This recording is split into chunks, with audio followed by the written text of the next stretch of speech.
क्या आपने कभी सोचा है कि एक छोटा सी गेम भी किसी का घर तोड़ सकता है? एक लड़का जो गन और डायमंड के पीछे पागल हो गया था। हर महीने अभिभावकों के पैसे चोरी होते रहते हैं। उसे लगा कि वह जीत जाएगा, लेकिन असल जिंदगी में वह हार गया। और उस दिन जब पेमेंट सक्सेसफुल लिखा आया ना, उसकी माँ की आंखों में आंसू और पापा के कर्ज के कागज के साथ दोनों एक गिर गए। यह कहानी आज से लगभग 3 साल पहले की है, जब भारत में मोबाइल गेम्स अपनी लोकप्रियता के शिखर पर थे और टॉपअप करना एक आम चलन बन गया था।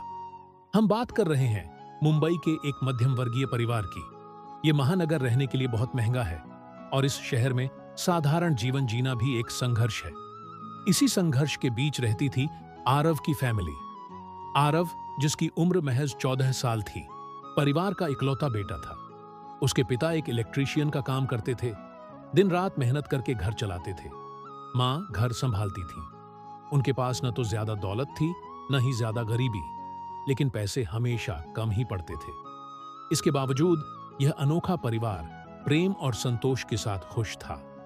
क्योंकि आरव के पास अपना कोई निजी फोन नहीं था, वह अपने पिता के पुराने स्मार्टफोन पर ही गेम खेला करता था। एक दिन आरव हमेशा की तरह अपने पापा के फोन में फ्री फायर गेम खेल रहा था। अचानक स्क्रीन पर एक चमकदार पॉपअप ऐड आया। गेम का नया इवेंट, जिसमें एक बेहद दुर्लभ और आकर्षक कोबरा MP40 गन स्किन दिखाई गई थी। आरव उस गन को देखकर सम्मोहित हो गया। उसे लगा, इससे बढ़िया चीज तो हो ही नहीं सकती। अगले दिन वह कोचिंग क्लास गया। वहां उसके दोस्त अपनी अपनी रेयर स्किन्स और आइटम्स का दिखावा कर रहे थे। तुलना चल रही थी। तभी एक लड़की, रिया, ने अपनी एक बेहद दुर्लभ साथी, कंपेनियन दिखाई, जिस पर सब ने तालियां बजाईं। फिर आरव के एक दोस्त ने उसे ताना मारा, अबे आरव, तू तो आज भी नूब है हमारे सामने। तेरे पास यह रेयर गन क्यों नहीं है? तू तो वैसा ही है, पहले भी नूब था, अब तो और हो गया। रिया भी पास आई और उसने कहा, काश तेरे पास भी वो बंडल होता तो तुझे भी सब इज्जत देते। यह बात और उनका जोर से हंसना आरव के दिल पर किसी जख्म की तरह लगा। उसे अपमान महसूस हुआ। उस पल उसने गुस्से और जिद में फैसला कर लिया, मैं कल ही यह गैजेट बिना किसी के आउटपुट के खरीद कर रहूंगा, फिर इन सब की बोलती बंद कर दूंगा। वह घर लौटा और बिना सोचे समझे उसने फोन उठाकर ऑनलाइन पेमेंट के जरिए पहला टॉपअप करने का निर्देश दिया। पहली बार में वह हिचकिचाया, लेकिन गुस्सा हावी था। यह पहला क्लिक था और यह उसकी बर्बादी की बस शुरुआत थी। अगली सुबह मां ने पापा से कहा कि इस महीने बिजली का बिल ज्यादा आया है। पिता ने मुस्कुराकर कहा, कोई बात नहीं, इस महीने थोड़े पैसे कम आए हैं, अगले महीने ज्यादा कमा लूंगा। परिवार पर बढ़ते आर्थिक बोझ को उन्होंने अपने चेहरे पर नहीं आने दिया। उधर आरव जब नया टॉपअप लेकर कोचिंग पहुंचा तो सभी दोस्त उसके चारों ओर जमा हो गए। भाई, तू तो महान है, क्या गन स्किन निकाली है? अब तेरे से प्रो कोई नहीं है। यह प्रशंसा और इज्जत आरव को अंदर ही अंदर बहुत अच्छी लगी। इसी इज्जत और रुतबे को बनाए रखने के लिए आरव ने गेम में पैसे खर्च करना जारी रखा। जो पहले छोटे परचेज थे, अब वे बड़ी और लगातार होने वाली खरीदारी में बदल गए। माता पिता ने भी अब घर से पैसे गायब होते नोटिस करना शुरू कर दिया। पिता ज्यादा शिफ्ट में काम करने लगे, लेकिन बिल कम होने के बजाय बढ़ते जा रहे थे। घर में धीरे धीरे तनाव और निराशा बढ़ने लगी। माँ बाप दरवाजा बंद करके घंटों पैसे गायब होने को लेकर झगड़ते थे, क्योंकि उन्हें बिल्कुल समझ नहीं आ रहा था कि उनकी कमाई कहाँ जा रही है। एक शाम उनके घर की बिजली कट गई। अंधेरे में सिर्फ एक मोमबत्ती जल रही थी। माँ बाप मोमबत्ती की रोशनी में बिलों के कागज देख रहे थे। पिताजी पूरी तरह से टूट चुके थे। उन्होंने धीमी आवाज में कहा, लगता है अब इन बिलों को चुकाने के लिए हमें लोन लेना पड़ेगा, पता नहीं कल का खर्च कैसे चलेगा। आरव ने जैसे ही लोन शब्द सुना, उसका मुंह उतर गया। उसे पहली बार कुछ सच्चाई महसूस हुई। ठीक उसी वक्त मां ने आरव का फोन उठाया। उसमें पता नहीं क्यों सारे बैंक के SMS आए हुए थे। मां ने बैंक का मैसेज चेक किया और देखा कि मल्टीपल छोटे छोटे UPI डेबिट्स हो रहे हैं, जिनका संबंध किसी गेम या ऐप से था। मां का चेहरा सफेद पड़ गया। यह देखकर वह बहुत ज्यादा टूट गई और गुस्से में भर गई। माँ सीधे आरव के कमरे में गई। आरव, ये क्या है?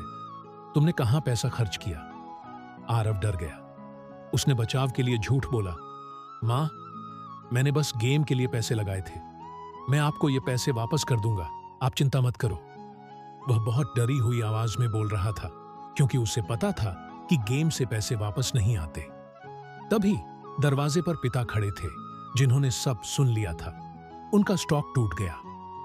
टूटी हुई आवाज में उन्होंने आरव से पूछा, बेटे, ये पैसा कैसे वापस करोगे और कब तक करोगे?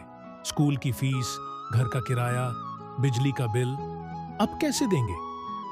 उस रात अंधेरे में आरव की आंखों में भी आंसू आ गए। उसे पहली बार लगा जैसे सारी दुनिया से ही धक्का मिल गया हो, क्योंकि आरव ने गेम में सिर्फ 10 से 20 हजार नहीं, बल्कि अपनी परिवार की हैसियत से कहीं ज्यादा, पूरे 1 लाख रुपए से भी ज्यादा खर्च कर दिए थे। अगले दिन से उनकी मुसीबतें पहाड़ बन गईं। लोन देने वाले घर पर आकर धमकी देने लगे। स्कूल ने फीस बकाया होने पर अंतिम चेतावनी का नोटिस भेजा।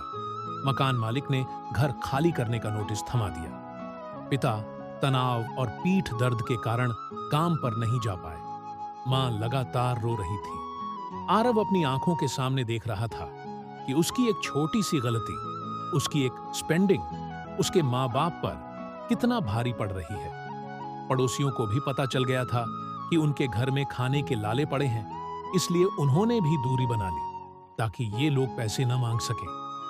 आरव के दोस्त भी उसके घर की समस्याओं पर बातें बना रहे थे। आरव ने सब ठीक करने की कोशिश की, लेकिन उसे कोई नौकरी नहीं दे रहा था। वह इतना छोटा था कि उसके बस में कुछ नहीं था। एक रात आरव ने अपना गेम खोला। इन्वेंट्री में उसकी सारी गन स्किन्स और आइटम्स थे, जो अब उसे टोटली वर्थलेस लग रहे थे। वह पछतावे में डूब गया। उसे लगा, अगर ये पैसे आज हमारे पास होते तो हमारा यह हाल नहीं होता। अंत में उनके पास कोई विकल्प नहीं बचा। परिवार को वह फ्लैट खाली करना पड़ा। सभी पड़ोसी और जानने वाले उन्हें देखते रहे जब वे अपना सामान पैक करके निकल रहे थे। एक हंसता खेलता संतुष्ट परिवार केवल एक मोबाइल गेम में खर्च किए गए पैसों के चक्कर में टूट गया, उन चीजों के पीछे जिसका वास्तविक दुनिया में कोई मूल्य नहीं था। यह कहानी सिर्फ एक कल्पना नहीं है। ऐसी हजारों घटनाएं रोजाना हो रही हैं। अगर आप भी गेम में पैसे खर्च कर रहे हैं तो रुक जाइए। नो टॉपअप के नियम को अपनाइए, वरना आगे चलकर आप भी बहुत बड़ी मुसीबत में फंस सकते हैं, क्योंकि वर्चुअल दुनिया की इज्जत आपकी असली दुनिया को उजाड़ सकती है।